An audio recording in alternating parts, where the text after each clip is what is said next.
আসসালামু আলাইকুম। শান্তির সড়কে দুর্ভোগ ছড়ানো সৃষ্টির নাম জিন। আশ্রয় চাই ওই আল্লাহর নিকট নফসের প্রবঞ্চনা থেকে, যিনি সত্য জ্ঞানের দিশা দিয়ে ধন্য করেছেন আমাদেরকে। আল্লাহ ক্লেশ দিলে তোমাকে, তিনি ব্যতীত মোচনকারী পাবে না কাউকে। আর তিনি যদি তোমার কল্যাণ চান, তবে জেনে নিও তিনি মহা সর্বশক্তিমান।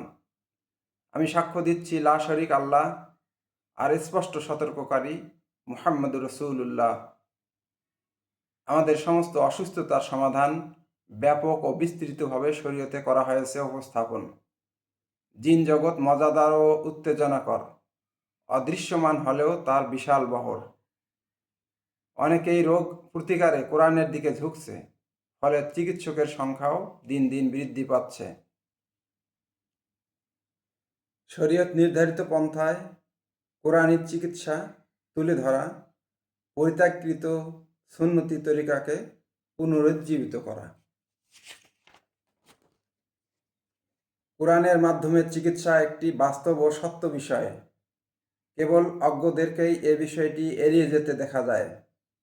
অনেকের মতে কোরআন শুধু আত্মিক ব্যাধি করে উপশম, শারীরিক ব্যাধিতে নেই ভূমিকা, এটা স্পষ্ট ভ্রম। মানতে হবে কোরআন সুন্নাহর চিকিৎসা পদ্ধতি। মানুষের চোখে নষ্ট করা যাবে না এর সুখ্যাতি, কারণ এ বাণী পৃথিবীর সবচেয়ে পবিত্র। এখানেই জীবন্ত সামগ্রিক মুক্তির সূত্র স্থাপন করে শরীয়ত সম্মত পদ্ধতির নজির। জিন জগৎ সম্পর্কে ভয় করতে হবে দূর। আমরা সতর্ককারী এক একজন। জাদুকর, ঠক, প্রবঞ্চক হতে সমাজকে করতে হবে আমাদের সচেতন। জিকির, নামাজ আর তেলাওয়াত তৈরি করে শয়তান প্রতিরোধের শক্ত হাত। জিন সম্পর্কে মানুষের মাঝে আছে বিভিন্ন ধারণা। কেউ এড়িয়ে যায়, আর কেউ শিহরিত হয় শুনলে এর বর্ণনা। কিন্তু প্রকৃত মুমিন ভীত হবে না, আবার শয়তানি দুর্ভোগ অত্যাচার সহ্য করবে না।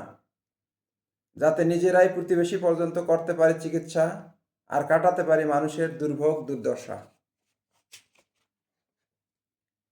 সমাজে জাদুকরদের খারাপ প্রভাব বিদ্যমান, ফলে আকিদাও নষ্ট করছে অনেক মুসলমান। কুদৃষ্টি, হিংসার আগুন আপনার উপর দিয়েছে ঢেলে, আপনি শত চেষ্টাতেও সুস্থ হবেন না সেই হিংসার ফলে।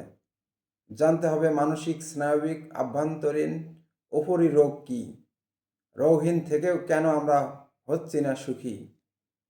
কমপক্ষে মানসিক হাসপাতালগুলোতে কোরআন সুন্নাহ ভিত্তিক চিকিৎসার বিভাগ থাকা জরুরি, যাতে প্রথমেই বোঝা যায় রোগীর সমস্যাটা হাসপাতালীয় নাকি উপরি। জিনদের দ্বারা সংগঠিত কিছু রোগ মর্মান্তিকভাবে করতে হয় ভোগ।